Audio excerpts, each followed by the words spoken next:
Okay, Ed, thank you very much. And you're looking at the 52-pound championship match. And with the first takedown right away is our wrestler in the green, and with our first loss of control right away in the green singlet with that first takedown, two-time Ohio Division II champion Keith Cupp. McMillin is from Mount Zion High School in Mount Zion, Illinois. Our green wrestler Keith Cupp from Ohio, Hamilton Township High School in Columbus, two-time Division II state champion. And in the blue singlet, Nathan McMillin of Mount Zion, Illinois, also a two-time state champion. 2-1 the score early in favor of Cupp. McMillin, a state champion in both classes in Illinois. Class A champion as a sophomore. Mount Zion got bumped up to the AA classification in his junior year, and after a third place finish as a junior, he went undefeated and was the champion in AA as a senior this year. Only the second wrestler in Illinois history ever to do that. Well, for the first time in tonight's competition, Rob, we see the different size of the athletes. And as we've talked about before, with that comes a different style. So this could demonstrate almost anything.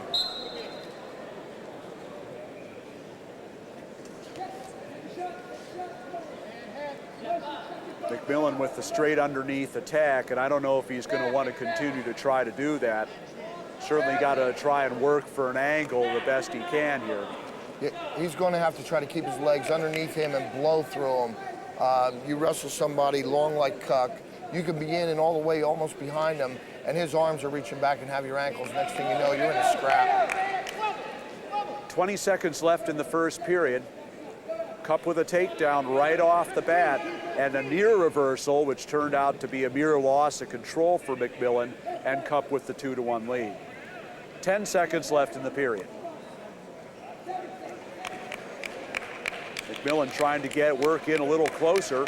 Now with the 2-on-1, and we go to the second period with still that 2-1 lead. You mentioned earlier, Rob, about turning the corner, and you're exactly right, and Cupp went right to it. He must have heard you. I'm sorry, McMillin went right to it, and that's what he's trying to do with that Russian, is try to turn the corner. Second period underway as Chip Kastner, our whistle official, starts him off. Sandy Cagio is our assistant.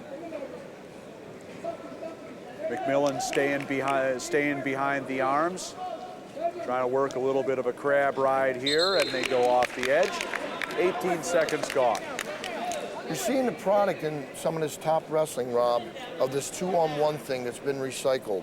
A lot of college kids are using it now, and they're doing the clinics with it, where they're loading it up on a tilt. I mean, we complicate the sport a little bit. Something as simple as a 2-on-1 tilt works again. Barrel roll right off the whistle by Cupp. Trying for a reversal or a loss of control. There's 30 seconds gone here in the second period. But McMillin brings him right back down, and no change. Minute 20 left. And McMillin again staying behind those arms, trying to neutralize Cupp's leverage here, and so far he's done it. Now here he is again. He's got a 1-on-1 trying to pull through or even across. Well, traditionally you only need a little pull. Now you've got to pull a lot further to get that long arm across, to get the pressure that you need to load him up. And that's what he's running into. McMillin trying to load up a tilt there, almost had it. Just missed being able to get a count. 45 seconds left in the period, almost another one by McMillin. Again unable to get a count as they go off the edge. 40 seconds left to go. And McMillin's been working tough on top here in the second. Cupp still with the lead, 2-1, no scoring since the first 10 seconds of the match. McMillin will want to stay out to right angles on him. To be behind him parallel a little too much. Sometimes a long kid will have that leverage that you don't need, or an elevator. Now McMillin with the half in on the right side. Cupp fights that off. And now he's got him down to his base. 15 seconds left to go, and Chip Kastner says, get your head up off the mat. He's warned him for stalling. And again, the tilt attempt by McMillin, nothing doing. 5 seconds left in the period. Almost an escape by Cupp there at the end, but nothing doing. A second period ride out for McMillin, and it's still 2-1 with Cupp in the lead. And now McMillin's turn to decide what he wants to do. He takes the neutral position. Well, he spent 2 minutes trying to turn him. He had almost all he needed a few times, but it's just that those long arms, you'd have to pull it halfway around his back to get the pressure you need to take him to his back. It's a smart call for McMillin to get to his feet and try it from there. Well, as we saw in the second period, as they go off the edge, minute 47 left to go, Cupp does have the stall warning, so McMillin obviously trying to press the issue here. See if he can get a second stall warning out of Chip Kastner. Now he's trying to spin. Cupp left himself a little vulnerable on that shot, but he was able to fight it off, and they go off the edge. Once again, McMillin running into the conflict of bodies. There it is, held real nice. Oh, and a great anticipation by McMillin for the takedown. Huge mistake by Cupp. I think he just wanted to just back him off. And McMillin, you're right, very aware, just anticipated that shot and was behind him in a second for the 2 points. Cupp certainly aware with the stall warning and didn't want to back away, but you don't want to take a bad shot either. And now McMillin, who rode him out in the second period, trying to do it again. Maybe get a tilt here. 1 minute. And he's got him down on his hip again. With that stall call, that will play a factor here. McMillin's got to do a little bit more just to stay busy on top, and he could possibly get that. Cupp, on the other hand, has got to demonstrate that he's trying to get out, not just win 3-2. And Cupp does get the escape. 3-3 now with 35 seconds left to go. And McMillin again anticipating that shot, almost scored again.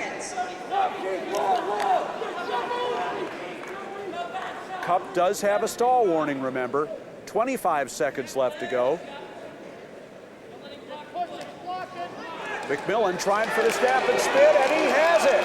15 seconds left. McMillin with his second lead of the match, second takedown of the period. Cupp up on his feet, trying for the escape. McMillin brings him back down. 3 seconds left to go, the escape, and that will do it. Nathan McMillin of Mount Zion, Illinois, is your National High School Wrestling Champion at 152 pounds. Second place to Keith Cupp of Ohio. Stayed composed. Paid off.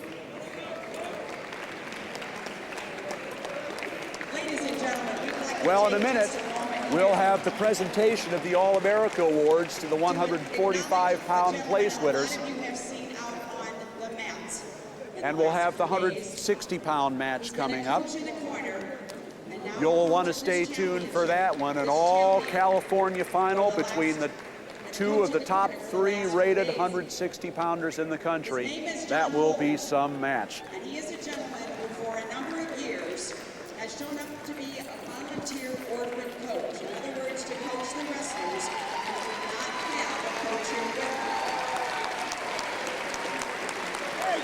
He has received numerous notes, letters, parents thanking him for making a difference in carrying out their sons. Now let's throw it to Ed Ferraro Listen to this statistic. with Nathan McMillin, our champion. Great job. You got taken down in the first couple seconds. What went through your mind at that point besides getting right out? Was there any shock, or you had to regroup, or just ready to get out and go? No, as soon as you got the takedown, my first thoughts, I gotta get one. If you go out 2, it's not the end of the world. You can come back and you can score more points. You can't score points if you're sitting on the mat though. First thing, as soon as I hit the mat, I'm coming up again. I almost had a reversal, but sometimes you just gotta use the mat a little better than I did, but I got the one and then came back harder. Did you find his body build a little bit tough to wrestle? A lot of times you get a kid that much longer than you and you think you're behind. I know when you were on top, you were pulling the one-on-one, trying to get it around. and tilt him up to load him up. You have to pull it halfway around his back to get him to his back. What were you feeling at that point when you were on top? You took the whole 2 minutes trying to turn him. Well, I mean, if you look at me, I'm not going to be taller than many of the guys I wrestle. It's just the way, it's just the cards I've been dealt. I have to play with them. So every time I step out, I'm expecting to wrestle somebody taller than me. So that's just the way I've developed my style. I mean, I'm used to wrestling taller guys, so it's what I've trained myself to do. Something that you really demonstrated out there, to me at least, was focus. You stayed focused. You were concentrated the whole time, head snapping them. You spun right, left a couple times, just went the opposite way, took them right down. You knew everything was over at that point. Well, like I said, I mean, I'm trying to go 100% all the time. Sometimes more if I can. You can't stop. Wrestling's just go, go, go. There's no downtime. Even when you're coming back to the circle, you got to be thinking about what just happened and what you're going to do next. That'll make you a great success in college, and congratulations once again. Thank you, thank you.